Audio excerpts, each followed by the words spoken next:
Dan masih banyak keutamaannya sholawat. Al-Imam Abu Layth As-Samarqandi beliau mengatakan, "Lau lam yakul fi sholati 'ala nabi sallallahu alaihi wasallam thawabun siwa annahu yarju bidzalika asy-syafa'ah."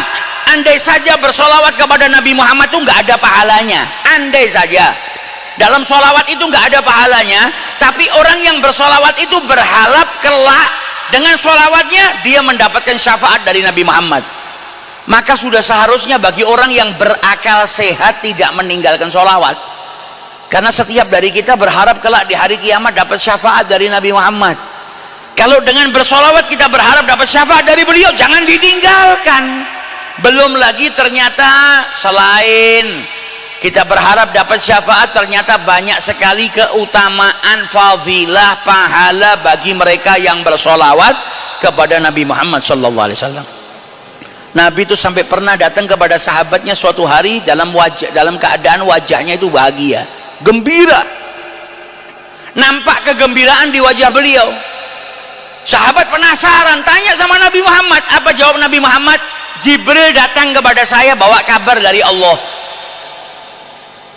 Apa kabar yang membuat Nabi Muhammad bahagia? Apakah beliau diberikan istana sama Allah? Bukan. Apa beliau dikasih gunung dari emas sama Allah? Bukan. Apa yang membuat beliau bahagia sampai para sahabat itu tahu kalau Nabi sedang berbahagia? Berarti nampak jelas kebahagiaan di wajah beliau. Kata Nabi Muhammad, Allah Subhanahu wa taala berfirman kepada saya.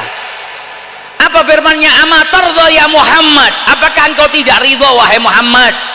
Alla yusalliya alaika ahadun min ummatik, tidak seorang pun dari umatmu bersolawat kepadamu illa sallaitu alaihi asyra, kecuali aku bersolawat untuknya 10 kali. Jadi Allah bertanya sama Nabi Muhammad, apakah kau tidak ridha wahai Muhammad? Tidak seorang pun dari umatmu solawat kepadamu 1 kali, kecuali aku balas dengan 10 solawat, yang artinya 10 rahmat dari Allah Subhanahu wa ta'ala. Jadi Nabi Muhammad tuh bahagia karena apa? Kita ini umatnya, kalau sholawat kepada beliau sekali dibalas sama Allah dengan 10 rahmat. Yang jadi pertanyaan kita, yang jadi umatnya ini yang dapat kenikmatan itu bahagia enggak? Kita bahagia enggak ketika tahu ternyata setiap sholawat yang kita aturkan kepada beliau dibalas dengan 10 rahmat oleh Allah Subhanahu. Kalau kita bahagia, harusnya kita nggak ninggalkan sholawat, yang ada kita memperbanyak sholawat kepada Nabi Muhammad sallallahu alaihi